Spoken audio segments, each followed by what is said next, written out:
Who was your favourite X-Men growing up? Jean Grey.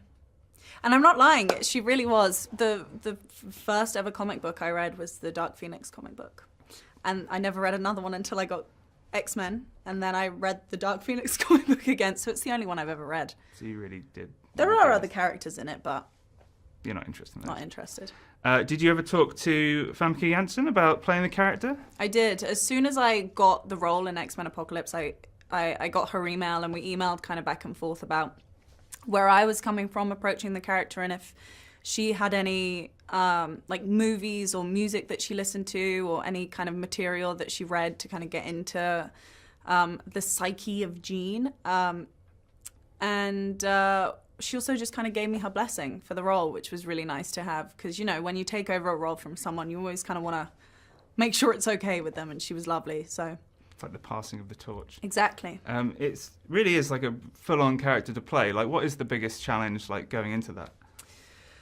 Ooh, there were a lot of challenges playing this character. I think the biggest challenge was just kind of trying to ground all of these fantastical things that are happening to her and ground it in something that will resonate with the audience, and it's not just kind of like, oh, look at those crazy things that are happening to Jean, you know? And so we wanted to study mental illness for it, specifically schizophrenia, dissociative identity disorder, and addiction. And so that was the hardest. Not the hardest, but it just took the longest, and it was a process to kind of figure out what's going on in her head in this movie. So that was extensive, but it was fun.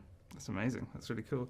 There's some brilliant action scenes in this film. You know, what was your favourite to shoot, and what was the most challenging to shoot as well? Oof.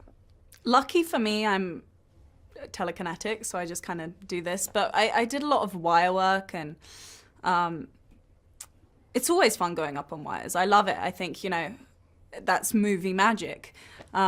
But the most challenging one to shoot was probably, there's a scene in it where I'm kind of trying to defeat the bad guys, and these bad guys are coming at me, but they're otherworldly and they run incredibly fast, and so they would be on a wire that pulled them along really quickly, and they would have to stop right in front of me, and we had to make sure the mark was just right, because I had to hold my hand out like this, and they would come very close to my hand, to the point where I would be like, oh my God, am I gonna break my hand? But it was a lot of fun. That was the most dangerous thing, and it really wasn't that dangerous.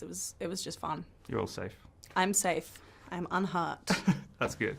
You have a lot of quality time in this film with Jessica Chastain, who's obviously new to the sort of franchise. New to movies, I think. It's her first she's one. Up and coming. She's got a bright future, I'd say. She does. What's it like working with her? It's amazing working with Jess. To have such amazing scenes between two like very strong female characters who, and Jessica's character is an antagonist, but she's also kind of empowering Jean, and so it's these really wonderfully complex scenes that aren't just between good and evil. So that was amazing, but also Jess is so much fun to work with. She's a real prankster. She likes to have a lot of fun. She parties a lot, not parties a lot, but she like dances a lot on set. She sings. She's just so much